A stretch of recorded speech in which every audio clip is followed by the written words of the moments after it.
네, 안녕하세요. 명인들의 복귀 수요일 날에 신동준 전문가입니다. 네, 일주일 만에 또 찾아뵙는데요. 시장이 조금 지지부진합니다.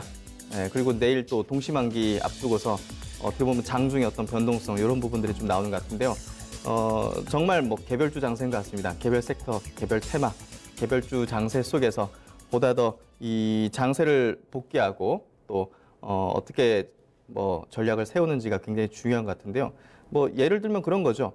예전에 뭐 강세장 같은 경우는 IT 장세면 IT 뭐 대부분의 종목이 확 같이 움직이고 또 제약바이오 장세일 때는 정말 신약주, 시밀러주 할 것 없이 같이 막 붐을 일으키면서 같이 움직였잖아요. 근데 지금은 정말 업종 내에서도 어떤 종목은 신고가를 가고 어떤 종목은 정말 뭐 악재가 터져가지고 막 하락하고 급락하고 이런 어떤 차별화된 어떤 흐름들이 나오고 있습니다. 그래서 보다 더 현명한 어떤 대응 전략과 어떤 그 방법들이 좀 필요할 것 같은데요. 오늘 복귀를 통해서 한번 좀 그런 부분들을 해결해 드리도록 하겠습니다. 네, 오늘 장세 만기 전날인데요. 약간 약세로 마감했습니다. 코스피 지수는 0.4% 하락해서 2148포인트로 마감을 했고요. 코스닥 지수는 그래도 약간 강보합 정도 마감했습니다. 0.02% 상승해서 754포인트로 이제 마감을 했고요. 일주일 정도 복귀, 뭐 오늘 복귀 포함해가지고 한번 좀 일봉 차트를 통해서 한번 좀 확인해 보도록 하겠습니다. 계속적으로 제가 뭐 이게 일주일마다 복귀하니까 이제 좋은 점이 뭐 이렇게 계속적으로 흐름을 좀 파악해 드릴 수 있는 점이 좋은 점 같은데요. 역시나 이제 제가 요 선을 굉장히 중요하다고 계속 강조드렸습니다. 예, 앞서 이중 바닥의 코스피 지수 이중 바닥의 형태, 그리고 이제 이 반등이 이제 꽤나 거세게 나왔다가 지금은 되돌림의 형태가 나오고 있다. 되돌림이라는 거는 이게 추세가 하방으로 밀린다는 게 아니라 이만큼의 꼿꼿하게 올라온 이제 반등의 약간의 어떤 되돌림이죠. 예. 그리고 이제 여기서 61선 근방에서 지금 지지를 받고 있어요. 예. 근데 이제 여기서 우리가 이제 투자 전략을 뜰 때 중요한 포인트가 뭐냐면요. 저번에도 얘기 드렸지만 여기 지지를 받을 가능성이 보다 더 확률적으로 높아요. 기술적인 비빌 언덕이 있으니까. 여기 앞서 보시면 여기 비빌 자리가 없으니까 역별로 밀리면서 여기까지 밀려버린 거예요. 이 정도에서 이제 뭐 PBR 여러 가지 어떤 밸류 하단선에 봉착해가지고 2000포인트 내외 정도에서 지금 하락을 멈춘 거잖아요. 예, 그리고 이중바닥을 찍었고. 근데 이제 여기서는 비빌 언덕이 여기 61선이란 말이에요. 여기서 만약에라도 지지가 안 된다면, 예, 이 외부적인 악재라든지 뭐 여러 가지가 있겠죠. 예, 우리가 모르는 어떤 그런 부분들이 발생한다면 빠질 수도 있는데 저는 여기서는 그래도 하방 경직이 강하다고 생각해요. 지금 최근에 들어오는 여러 가지 외국인의 수급 그리고 이제 국내 어떤 증시 상황의 어떤 밸류에이션 여러 가지 종합해서 볼 때 하방 경직, 그러니까 밑으로 급락 파동이 나올 만한 그런 부분들은 굉장히 좀 희석이 돼 있다. 지금 여기 이중 바닥을 찍었기 때문에 두려움까지 가질 필요는 없다는 거예요. 예, 저는 그런 부분들을 지수의 어떤 종합적인 측면에서 두려움을 가질 필요까지는 없는 구간이다. 그래서 종목의 발굴에 더 힘을 쓰고 에너지를 쓰면 충분히 지금 구간에서 수익을 낼 수 있는 어떤 포인트가 있습니다. 예, 그런 것들을 좀 강조드리고 싶고요. 괜히 쫄지 말라는 겁니다. 네. 그리고 이제 코스닥도 같이 한번 좀 짚어보겠습니다. 코스닥은 코스피보다 조금 더 강하다고 제가 말씀드렸잖아요. 예, 왜냐하면 그 글로벌 어떤 시황적인 측면에서 우리나라가 IT 대형주 반도체 위주로 순이익이 많이 나오는 이제 국가인데 그게 이제 코스피에 주로 있고, 예, 코스닥은 이제 바이오 쪽이 이제 많기 때문에 바이오의 흐름에 따라서 이제 지수가 움직이는데 바이오 반등이 좀 거세게 좋게 나오잖아요. 그러다 보니까 받쳐주는 힘도 강하고 여기 보시면 61선까지 내려오지도 않고 지금 밑꼬리 그리고 다시 올라서는 형태잖아요. 예, 이게 이제 보다 더 최근에 어떤 뭐 기관이나 외국인 수급도 코스닥에 조금 더 집중되는 게 글로벌 시류라든지 지금 오늘 이제 나온 뉴스 중에 IMF가 우리나라의 경기 부양을 권고한 내용이 있습니다. 예, 9조 원 추경 예산을 해야 된다. 그리고 금리 인하를 해야 된다는 어떤 내용을 권고를 했거든요. IMF에서 이례적입니다. 굉장히. 그러니까 우리나라가 무역으로 먹고 사는 나라이기 때문에 올해 세계 교역에 대한 부분은 감소할 거기 때문에 어찌됐든 감소할 거기 때문에 거기에 대해서 대비하라는 거거든요. 예, 그만큼 거기에 직격탄을 받는 게 경기 민감한 어떤 업종이고 대표적인 게 IT 반도체거든요. 그러니까 지금 그쪽이 시총 비중이 높은 코스피 지수가 지지부진하고 코스닥이 오히려 상대적으로 강한 흐름이 그 이유에 있는 겁니다. 결국 올해 우리나라 경기가 좋지는 않을 거라는 겁니다. 예, 그 전제를 깔고 투자 전략을 짜야 된다는 거예요. 그걸 지금 코스피와 코스닥의 지수 차이점에서 지금 나타나고 있는 거예요. 그러니까 제가 볼 때는 요 코스닥의 흐름이 코스피와 코스닥의 흐름의 비교가 굉장히 중요하다는 걸 보시면 될 것 같고 지금 견조한 어떤 코스닥의 흐름을 좀 볼 수가 있습니다. 그래서 그다음 제가 해외 시장도 좀 체크를 해드리도록 하겠습니다. 예. 그 해외 시장 같은 경우 오늘은 조금 이제 지수적인 측면도 좀 얘기를 드릴 텐데요. 나스닥 같은 경우 보십시오. 여기서 굉장히 좀 겁먹을 수 있는 구간에서 강하게 치고 올라와요. 예. 왜 이게 나스닥이 여기서 이렇게 치고 올라오는지 어떤 종목들이 끌어주는지를 우리가 분석하는 게 중요합니다. 예. 그걸 이제 좀 이따 제가 좀 자세하게 좀 짚어드릴 거고요. 그리고 이제 흐름 좋은 거 지금 보셨고 그리고 상해 종합 증시 같이 보도록 하겠습니다. 우리나라 최근에 좀 디커플링이죠. 예. 이 중국 증시는 또 지금 뭐 대규모 경기 부양 정책 비롯해가지고 이제 그 신흥국 지수에 대한 비중도 높아지는 부분들, 여러 가지 개방을 통해서 외국인 지분율 끌어올리는 부분들이 종합적으로 이제 호재로 작용해서 우리나라랑 다릅니다. 예, 견조한 흐름을 보이고 있습니다. 예, 그래서 제가 볼 때는 상대적으로 우리나라보다 좀 견조한 흐름이 좀 이어질 가능성이 높다고 보여지고요. 그만큼 수급적인 요인이 상해 증시에는 작용하고 있다. 지금 내부적으로 경기가 좋은 건 아니죠, 중국이. 예, 하지만 여러 가지 수급적인 요인이 이렇게 작용하면서 강한 흐름을 보이고 있는 거 흐름 같이 좀 보시면 될 것 같고요. 오늘은 독특하게 제가 그 미국 시장에 있는 이제 기업 차트를 좀 잠깐 좀 보여드리겠습니다. 왜 우리나라 증시에서 지금 IT 이제 삼성전자랑 하이닉스 쪽의 주가가 지지부진하고 우리나라 증시가 상대적으로 좀 약한지를 확실하게 알 수 있는 겁니다. 미국에서도 최근에 나스닥이 가파르게 반등이 나왔는데 전통적인 제조업체들, 반도체라든지 애플과 같은 하드웨어 업체들은 그다지 반등이 거세게 안 나왔습니다. 지금 보시면 이 고점 대비해서도 이 정도 수준이란 말이에요. 그렇죠? 미약했습니다. 아까 보시면 나스닥이 예를 들면 한 이 정도까지 올라온 상태인데 애플은 이 정도란 말이에요. 그렇죠? 그러니까 요걸 잘 보시고 애플이 상대적으로 나스닥 지수보다 덜 올랐다. 요걸 좀 체크하시면 될 것 같고요. 그리고 이제 대표적인 반도체 기업입니다. 마이크론입니다. 마이크론 테크놀로지 같은 경우도 보시면 고점이 64달러인데 지금 39달러니까 고점 대비 한 40% 정도 떨어진 상태죠. 그러니까 반등이 거세게 안 나왔습니다. 나스닥 지수에 비해서 비탄력적인 거죠. 예, 요걸 보셔야 돼요. 근데 이제 미국 시장에서 마이크로소프트라는 회사가 있습니다. 다들 아시죠? 윈도우 그리고 지금 클라우드 회사로서 굉장히 성장하고 있는 기업입니다. 근데 이 기업이 지금 시가총액 1위 기업이 됐어요. 예, 애플을 제끼고 아마존을 제끼고 예, 이게 중요한 겁니다. 지금 신고가 부근까지 올라왔어요. 그러니까 지금 지수 대비 더 강한 거예요. 이런 마이크로소프트 같은 이 소프트웨어 기업들, 이제 클라우드 플랫폼 기업들이 이 나스닥을 주도하고 있고 이게 어닝 서프라이즈가 계속 나오고 있습니다. 그러니까 이런 기업들이 굉장한 어떤 성장을 퍼포먼스를 계속 보여주고 있는 거예요. 예, 이런 종목들이 우리나라에 어떤 종목을 투자해야 되는지가 연결됩니다. 전략으로. 그거 좀 인식하셔야 될 것 같고 하여튼 뭐 여러 종목이 있지만 요 세 종목을 통해서 지금 미국 시장의 흐름이 패러다임이 어떻게 변하는지 모바일 중심, 하드웨어 중심에서 클라우드 플랫폼 중심으로 기술주의 어떤 패러다임 그 중심 축도 이동하고 있다는 거를 명확하게 좀 보시면 좋으실 것 같고요.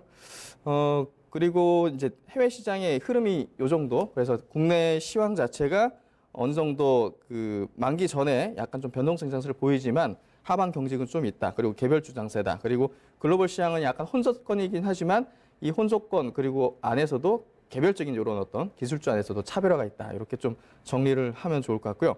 그리고 이제 수급으로 바로 들어가겠습니다. 수급적인 측면은 오늘 뭐 크게 변동사항은 없었어요. 예. 만기 전날 조금 장중 변동이 있었지만 수급적으로는 크지 않습니다. 외국인들 한 1,000억 정도 순매수했고요. 대부분 이제 프로그램 수급이라고 보시면 될 것 같습니다. 기관들은 한 2,000억 정도 코스피에서 이제 매도물이 놔뒀고 선물이 장중에 조금 매도물이 있다가 막판에 좀 걷어들었는데 그래도 만기 전날 수준에 비해 전날의 어떤 수준에서는 크게 변동이 크지 않았던 어떤 수급 동향인 것 같아요. 그래서 제가 볼 때는 크지 않은 부분이고요.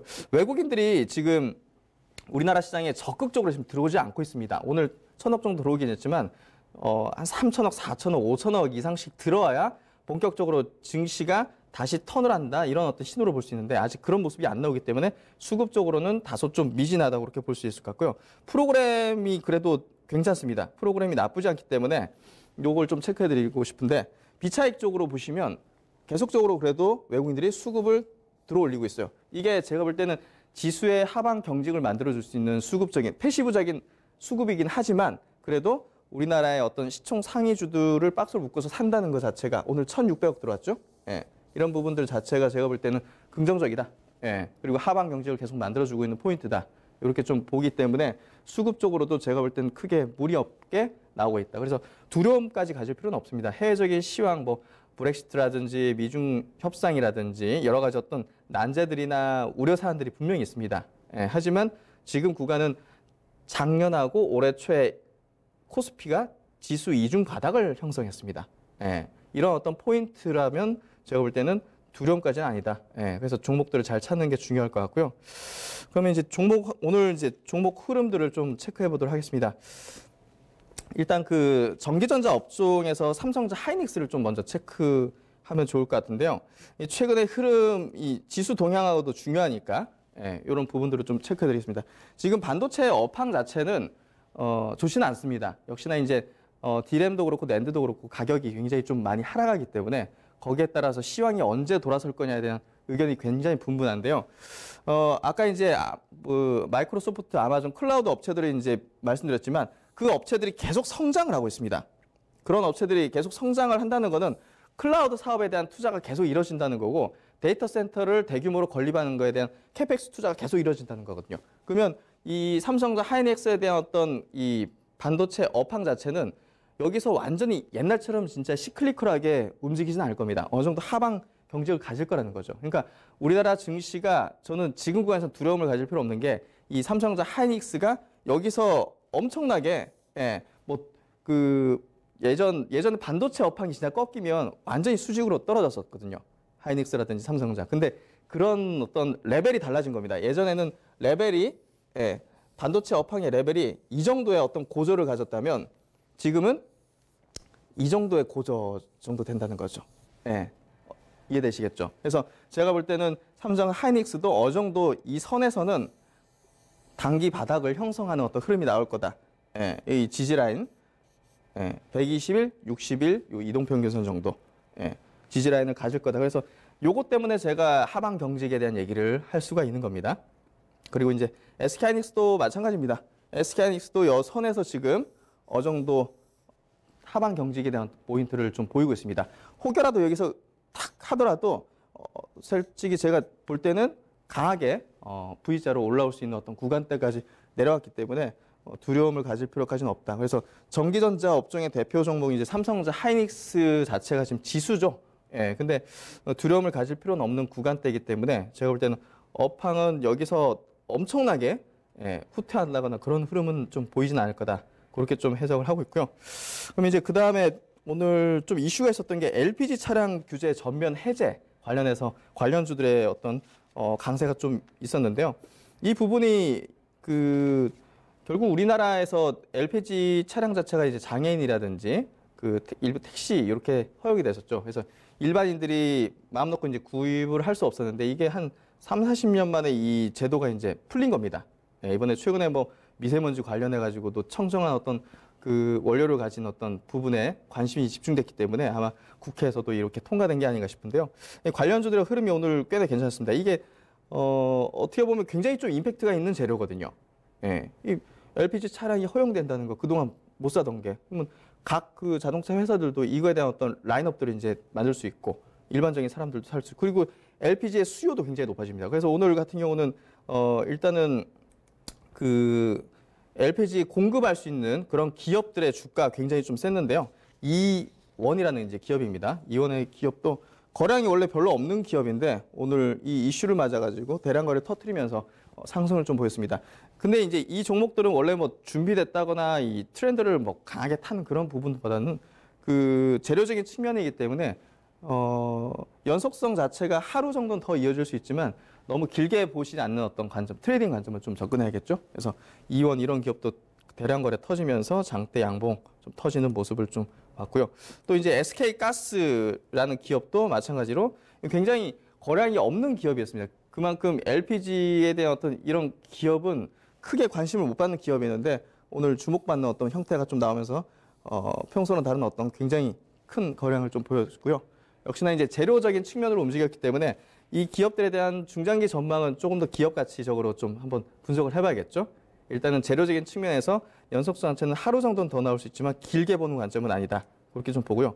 그리고 이제 모토닉 같은 기업이 좀 재밌습니다. 이 기업은 원래 앞서 여기 장대 양봉이 한번 발생했었죠. 1월 달에. 이때 이제 수소차 관련 종목으로 이제 엮여가지고 이제 움직임이 나왔는데 최근에 조정을 보이다가 올라서면서 LPG 요 관련된 수혜주로서 이 기업이 이제 현대차 그룹의 이제 LPI라고 이제 그 LPG 기체를 쏴주는 그 제어 장치를 공급하는 기업입니다. 그러다 보니까 이 LPG 관련 주로도 엮이고 수소차 관련 주로도 엮인 거죠. 그래서 오늘 같은 경우는 장대 양봉으로 대량 거래. 그러니까 이 기업이 이제 유통 주식 수가 많지가 않습니다.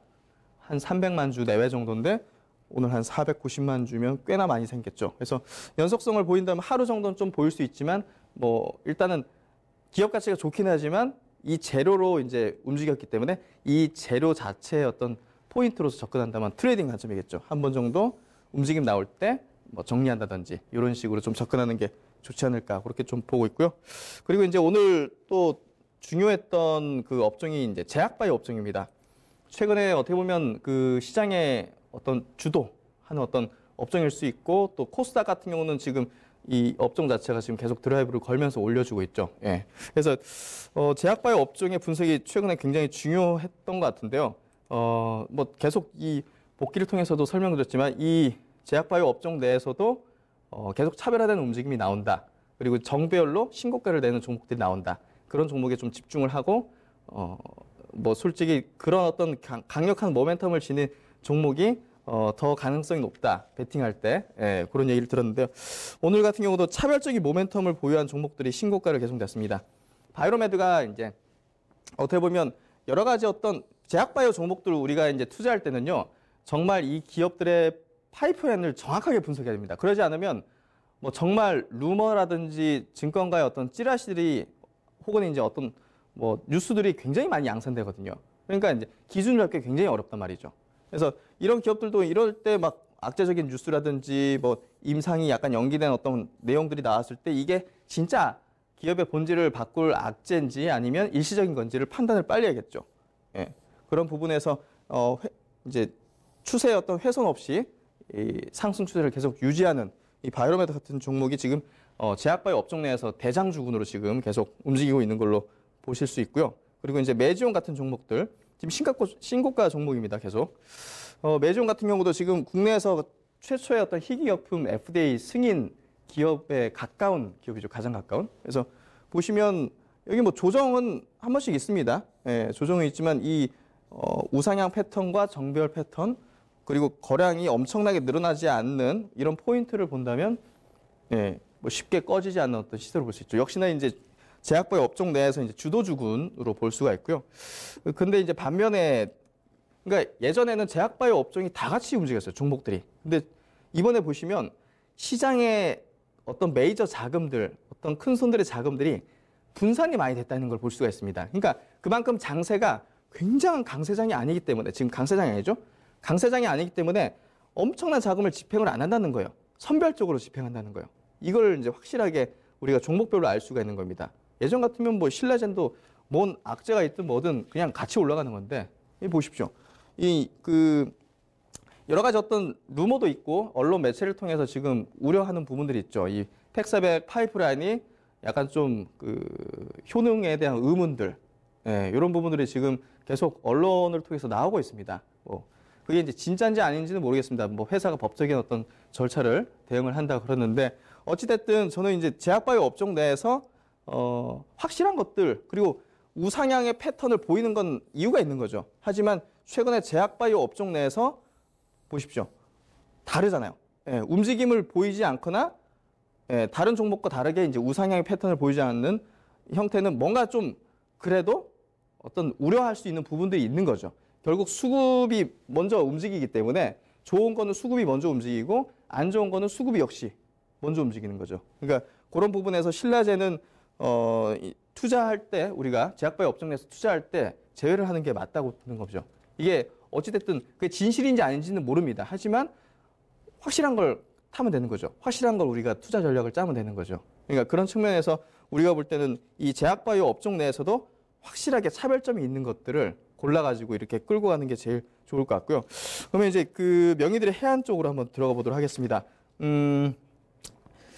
최근에 이제 시장 대응하는 데 있어가지고 계속적으로 개별주, 개별 섹터 뭐 이런 얘기들을 많이 드리는데 왜 이런 얘기를 드리냐면 결국 메이저 세력들 자체가 옛날처럼 강세장이면 막 업종으로 모든 정보를 끌고 가거나 이러지가 않는다는 겁니다. 그만큼 시장에 들어오는 자금의 규모도 줄어들었고 그만큼 선별적으로 확실한 게 뭐겠습니까?